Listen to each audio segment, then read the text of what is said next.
So is that right? You've been working on some cricketers. Is this right, impression-wise? Well, do you know what? It all started in lockdown, because in lockdown I was, I had nothing to do, and so what I used to do is I used to play a cricket game and commentate as different commentators. So I would always start with Jonathan Agnew, and thank you very much for joining us today.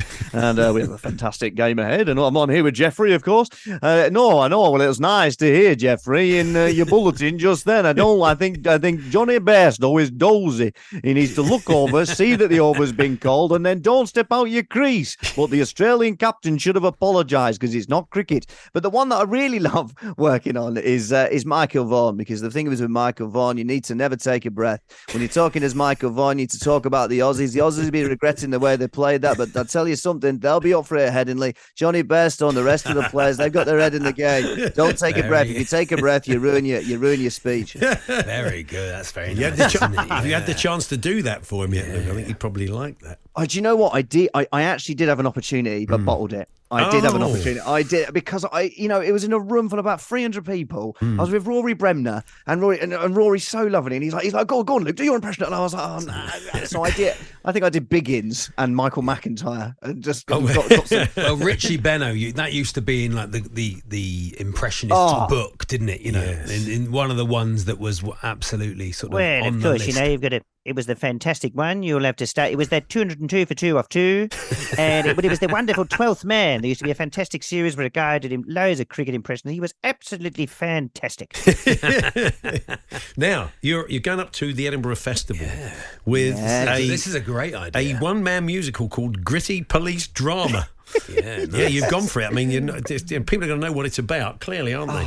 Okay, yeah. So it's Gritty Police Drama, a one-man musical. It's 60 minutes, 60 impressions, one murder, right? And it's all celebrities, but it's basically it's based on the likes of Line of Duty. Ted Hastings, Like the Battle, he'll be there. And then we've also got Idris Elba, Lufa, he'll be in it. And Catherine Carewood, from Happy Valley, Catherine, like the wheel. So it's sort of based around those three characters, but everyone who works for the police force is a celebrity. So you've got D.I. Louis Theroux, because being a detective is weird, isn't it? Is that right? Is that okay? And then D.I. McKellen is there as well. Of course, hello loves, hello darlings, hello hearts. And D.I. Winkleman. But they go and visit the gang that's run by Jurgen Klopp. Yeah, I run a gang called Batch of the Day. And it's just non-stop. It's packed full of impressions. There is a chance now and again, though, because I say 60 impressions, which... I was like, that'll be fine. But it's only 60 minutes. So now and again, like I say, Michael McIntyre, he's the chief of police. And sometimes, just to get an extra impression in, I sort of here's my assistant, snooker commentator John Virgo, who just goes, where's the cue ball going? Thank you for your assistance. So I have to do a bit of that just to fit them all in. You're not the first impressions. Who's this? Who's this walking down the street? Yes. Well, it's my old mate, John Noakes. Get down, chap. Yes, fantastic. What a fancy seeing you here. Yeah, that's well, if it isn't my old friend Max Bygraves. Yeah. Different times. Big money. Yes. But so costume changes. I've seen looking at the poster for it. You're in a number of different costumes. I would imagine in an hour of all those impressions, it's going to be like the Tommy Cooper thing. Lots of hats. And half your clothes one, and half a woman. Is it going to be one of those? Yeah. Well, I'm going to be honest with you. I haven't actually made the decision what I'm going to do with the costume. I think I'm going to go sort of basic police outfit, and sort of add to it a little bit here and there, but hope the audience sort of do the imagining in their head. But also, just to say as well, it's all songs as well. And Charlie, I feel like you and I are sort of like the only comedians that do, sort of proper musical theatre singing, proper singing, as well as comedy as well. So there's lots of proper singing. Yeah, but you're proper legit, Luke. You were in Les Mis and stuff, weren't you? I was never in any of those big shows. Come on, it's not something I particularly like to mention. I was in Les Mis. There's a lot of that in there, and it's definitely a chance to show the singing off as well, just to keep my mum happy, really. Yeah, because your mum is a big dressage trainer, isn't she? With the horses. God. What about that? That is a niche. Yeah. Well, I know your sister. Your sister talks about it, so you know. Yeah. Yeah, I know. No, my mum was. She was amazing. It sounds like we're really posh. Like we sort of grew up in Surrey, and my mum was a horse riding dressage champion. Yeah. But we really weren't. My mum had lots of rich friends who owned horses, and my mum was very good at riding, and still teaches people to this day. Yeah, very good. We can hear some of your voices in the Idiots Assemble, can't we? In Spitting Image at the moment. Spitting Image, the musical, it is so much fun. So this is a show that's on until the middle of August at the moment, and it's been so great doing that, because I've had some of the voices that I'm doing in my show are into this, but also in Idiots Assemble I get to play King Charles, which I'd never done. So it's quite a nice to play it's such an exaggerated version of the King, and I also get to play Paddington, which has been amazing because I started Paddington as you know, that sort of Ben Whishaw voice, but then he goes in this sort of thing, you know, sell out to my little friend kind of character. Come around my house. It's honestly, it's such a fun show, and it is really well worth going to see. Last time we spoke to you, you're a big Arsenal fan, of course, and you were really perfecting your Mikel Arteta, which we were very impressed with. I mean, I'm sure, Joe. So. Yes, well, it's always non-negotiables. You have to try to find, you know, I'm looking for a duel. If I see a duel, I want to win the duel. That's about as far as I've got with him at the moment. It's good. I like it. Yeah.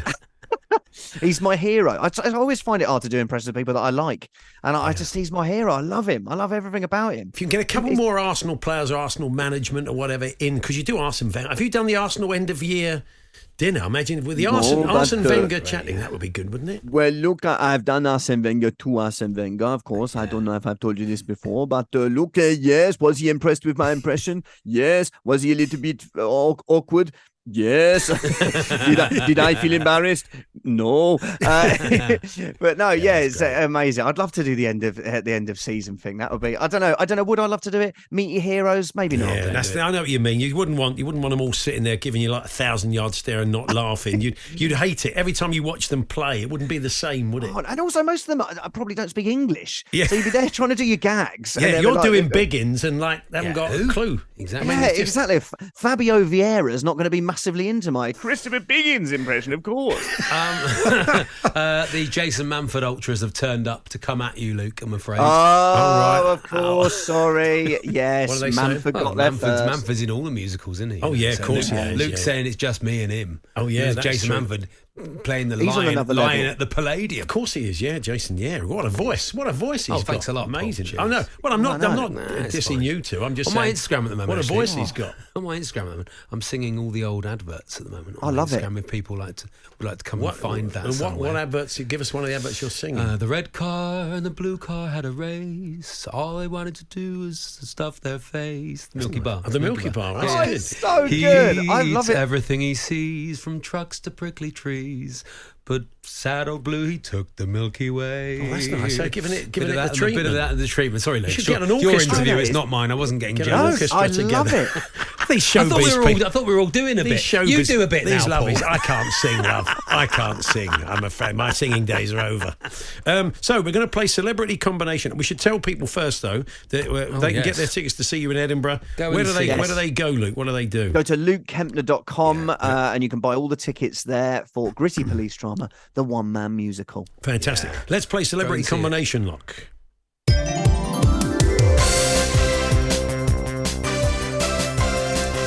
Welcome to Celebrity Combination Lock with your hosts, Paul Hawksbee and lock keeper Charlie Baker. First one on YouTube, Paul. So people can see there's a real lock. Show it to the cameras, Charlie. There's a real lock. The Celebrity Combination. The only radio here. conceit we can say is that we've always said that our assistant producer Jamie, it's on his.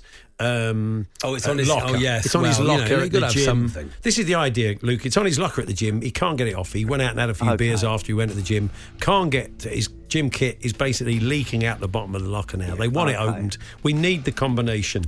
And last week, I mean, we've had lots of people do it. Just some of the names: Chloe Petts, Palace fan; Omid Jalili, comedian Chloe; Jarlath Regan, very funny man; Jack Whitehall's done it. Who else? Danny Mays, actor currently in Guys and Dolls, has done it. They've all done it. And Ian Stone last week was our star performer. Let me tell you, Ian Stone, your fellow Arsenal fan and comedian, he got 3 correct numbers in the correct place, because we're going to ask you to give us 4 numbers. They all have to be in the correct place. So let me give you what Stoney came up with. Remember, 3 of these are correct and in the correct place. So effectively, you need to change 1 number. The numbers he gave us were 1895. 1895. 3 of those are right. 1 is wrong. There is only one other rule, Luke, which is do not knock the lock. Don't knock The lock. No. What don't we knock, Paul? We don't knock the lock. And what happens if we knock the lock? The lock has been reset. The lock will be reset. Okay, If you were. Very few people have knocked the lock. Daniel There's Mays another rule that we've got. What's the close other rule? Produce. If you're struggling with it, what happens then? Would you like to simplify? No, there's no simplification. No, he's thinking. Not in. He's thinking of his other gig, our voiceover man. There. So let's have it then. I was just saying about Daniel Mays. Then Luke would make a great Sky Masterson. Me and him, we could do Guys and Dolls. Luke, who in you? Oh, I'd love that. Me and you, okay. Nathan. Oh, that'd be lovely. Come on. So let's have Luke. Let's have your 4 numbers. Remembering 1, 8, 9, 5. 3 of those correct and in the right 1, place. 8, 9, 5. Yeah, Okay. 3 of those were right. 3 of those are right. Okay, so I'm just giving you another number that's different to one of those 4 numbers. Yeah. Okay, I'm going to go for 1865. 1, 8, 6, 5. Put those in, Charlie. Let's put those in. Here we go. 1, 8, 6, 5. Okay. Colin Putting Farley, them the in voice now. of the cube. Putting them in there for everyone on YouTube. Just showing you the lock. Come on! The actual lock here. Didn't open the lock. Let's find out. Times Find out there. from Colin how many he got right.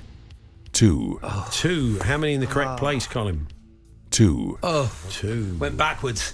You've gone backwards, Luke. Gone backwards. So back to the drawing. If Adam Rose listening, if he gets another go, he's probably shouting it at the radio. He got it absolutely Straight right away, in the time. first series. Well, Luke, lovely to talk to you. Best of luck with the show in Edinburgh, and no doubt we'll catch up with you soon. Thanks very much.